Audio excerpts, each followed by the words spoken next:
అక్రమంగా అమ్మారు. ఇప్పుడు ఆ పొలాల్లోనే విషం చిమ్మే కెమికల్ ఫ్యాక్టరీ కడుతున్నారని తెలిసి లపోదిబ్బమంటున్నారు. ప్రభుత్వాధికారులు కూడా కంపెనీ యజమానులకు జీ హుజూర్ అనడంతో గ్రామస్తులు యుద్ధానికి సిద్ధమవుతున్నారు. ఇది తూర్పు గోదావరి జిల్లా మెట్ట ప్రాంతంలో ఉన్న రంగంపేట మండలం మర్రిపూడి గ్రామం. ఒకప్పుడు ఈ ఊళ్ళో తాగటానికి నీళ్లు దొరికేవి కావు. విద్యుత్ మోటార్లు ఉపయోగించి ఆటంకాలను అధిగమించి బీడు భూముల్ని బంగారంగా మార్చుకున్నారు రైతులు. రణగుణధ్వనులకు దూరంగా ప్రకృతిని నమ్ముకుని జీవిస్తున్న వీరికి ఓ సమస్య వచ్చి పడింది.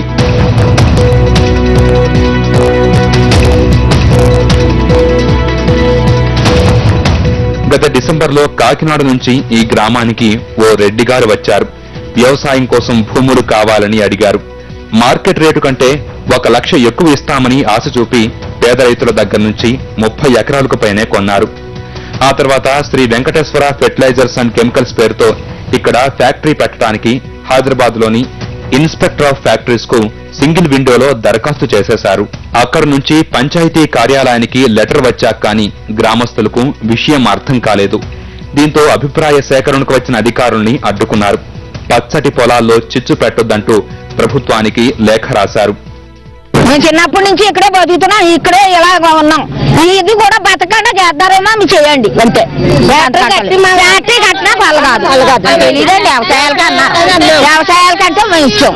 అంతా బాగానే ఉందనుకున్న సమయంలోనే మళ్లీ గ్రామ సభ జరిగినట్టు, అందులో గ్రామస్తులు అంగీకరించినట్టు అధికారులు వారం లోపలే మరో తీర్మానం రాసేశారు.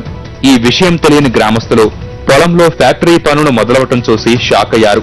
వెంటనే పనుల్ని అడ్డుకున్నారు. దీంతో ఇరు వర్గాల మధ్య ఘర్షణ జరిగింది.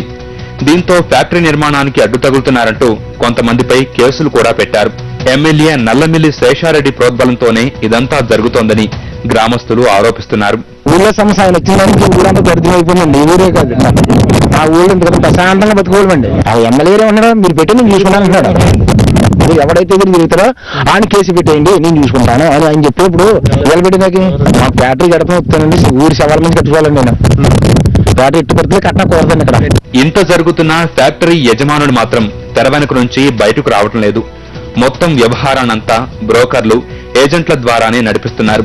మరోవైపు జిల్లా అధికారులు కూడా ఈ విషయంతో తమకేమీ సంబంధం లేదంటున్నారు. ఈ గొడవ పడలేక స్థానిక గ్రామ పంచాయతీ సెక్రటరీ దీర్ఘకాలిక సెలవుపై వెళ్లిపోయింది.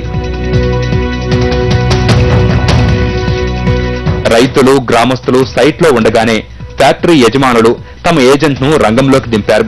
ఈ లోపలే కాకినాడలో ఉన్న ఫ్యాక్టరీ యజమానులు ఫోన్ల మీద ఫోన్లు చేసి సమాచారం తెలుసుకుంటూ కాసేపు హడావిడి చేశారు. వచ్చిన వారెవరో తెలుసుకో, వారి సంగతి చూస్తామంటూ ఫోన్లోనే బెదిరింపులకు దిగారు. అయితే సైట్లో ఉన్న జనాన్ని చూసి ఏజెంట్ ఏమీ చేయలేక చల్లగా జారుకున్నాడు.